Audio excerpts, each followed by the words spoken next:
আচ্ছা, কার জন্য এত কিছু করছেন আপনি? শহরের এক বড় ব্যবসায়ী 100 কোটি টাকার সম্পদ রেখে হঠাৎ ইন্তিকাল করলেন। তিনি সারা জীবন পরিশ্রম করে এই সাম্রাজ্য গড়ে তুলেছিলেন। তার ইন্তিকালের কিছুদিন পরে তার স্ত্রী বাড়ির কেয়ারটেকারকে বিয়ে করে ফেললেন। সেই কেয়ারটেকার এখন সেই বিশাল বাড়ি আর অঢেল সম্পদের মালিক। একদিন সে আয়নার সামনে দাঁড়িয়ে অবাক হয়ে ভাবল, কি অদ্ভুত এই জীবন!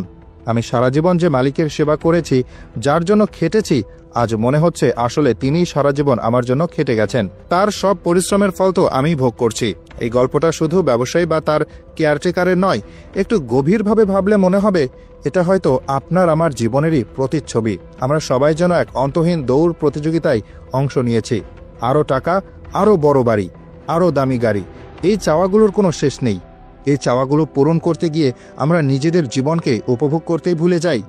একবার শান্ত হয়ে নিজের কথায় ভাবুন, আপনার আলমারিতে যতগুলো পোশাক আছে তার সবগুলো কি আপনি পরেন? সত্যি বলতে আমরা হয়তো মাত্র 10 থেকে 20% পোশাকই নিয়মিত পরি। বাকিগুলো শুধু আলমারির জায়গা দখল করে আছে। আপনার বিশাল ফ্ল্যাট বা বাড়ির কতটুকু জায়গায় আপনি থাকেন? একটি বা দুটি শোবার ঘর, বসার ঘর আর বারান্দা। এর বাইরে বাকিটা তো প্রায় অব্যবহৃতই পড়ে থাকে। তবু আমাদের আরও বড় বাড়ির স্বপ্ন দেখতে ভালো লাগে। সকাল থেকে রাত পর্যন্ত আমরা কিসের পেছনে ছুটছি? স্বাস্থ্য, ঘুম, পরিবারের সাথে কাটানো সুন্দর মুহূর্ত, বন্ধুদের সাথে আড্ডা, সবকিছু বিসর্জন দিয়ে আমরা শুধু টাকা উপার্জন করে চলেছি। আমরা ভাবি এই টাকা আমাদের ভবিষ্যৎ সুরক্ষিত করবে, আমাদের সন্তানদের জীবন সুন্দর করবে। কিন্তু আমরা কি একবারও ভেবে দেখেছি এই টাকার কতটুকু আমরা নিজের জন্য খরচ করতে পারবো? যে সম্পদ আপনি সযত্নে জমিয়ে রাখবেন, আপনি চলে যাওয়ার পর যারা তা ভোগ করবে, তারা কি আপনার এই পরিশ্রমের কথা মনে রাখবে? জীবনের সবচেয়ে বড় পরিহাস এটাই, আমরা যাদের জন্য সবকিছু জমিয়ে রেখে যাই, তারা হয়তো বছরে একবারও আমাদের জন্য দোয়া বা প্রার্থনা করে না। তারা আমাদের ত্যাগের কথা ভুলে গিয়ে সেই সম্পদ নিজেদের মতো করে ভোগ করে। এমনও হতে পারে আমাদের নামটাও একসময় তাদের স্মৃতি থেকে মুছে যাবে। তাহলে কার জন্য এই অবিরাম ছুটে চলা? এর মানে এই নয় যে আমাদের কাজ করা বা অর্থ উপার্জন করা উচিত নয়, অবশ্যই উচিত, কিন্তু জীবনের ভারসাম্য রক্ষা করা তার চেয়েও বেশি জরুরি। যে জীবনটা আমরা পেয়েছি তা উপভোগ করা আমাদের প্রধান দায়িত্ব।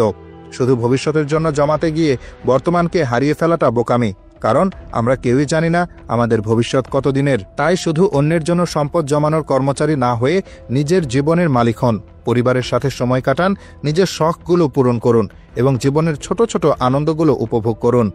কারণ দিন শেষে আমরা কি পরিমাণ সম্পদ রেখে গেলাম তা কেউ মনে রাখবে না, কিন্তু আমরা কেমন জীবনযাপন করেছি সেটাই আমাদের আসল পরিচয় হয়ে থাকবে।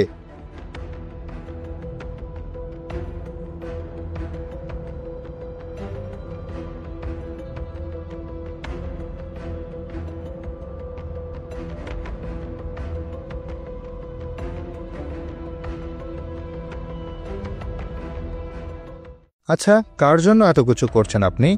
শহরের এক বড় ব্যবসায়ী 100 কোটি টাকার সম্পদ রেখে হঠাৎ ইন্তিকাল করলেন। তিনি সারা জীবন পরিশ্রম করে এই সাম্রাজ্য গড়ে তুলেছিলেন। তার ইন্তিকালের কিছুদিন পরে তার স্ত্রী বাড়ির কেয়ারটেকারকে বিয়ে করে ফেললেন। সেই কেয়ারটেকার এখন সেই বিশাল বাড়ি আর অঢেল সম্পদের মালিক। একদিন সে আয়নার সামনে দাঁড়িয়ে অবাক হয়ে ভাবল, কি অদ্ভুত এই জীবন! আমি সারা জীবন যে মালিকের সেবা করেছি, যার জন্য খেটেছি, আজ মনে হচ্ছে আসলে তিনিই সারা জীবন আমার জন্য খেটে গেছেন। তার সব পরিশ্রমের ফল তো আমি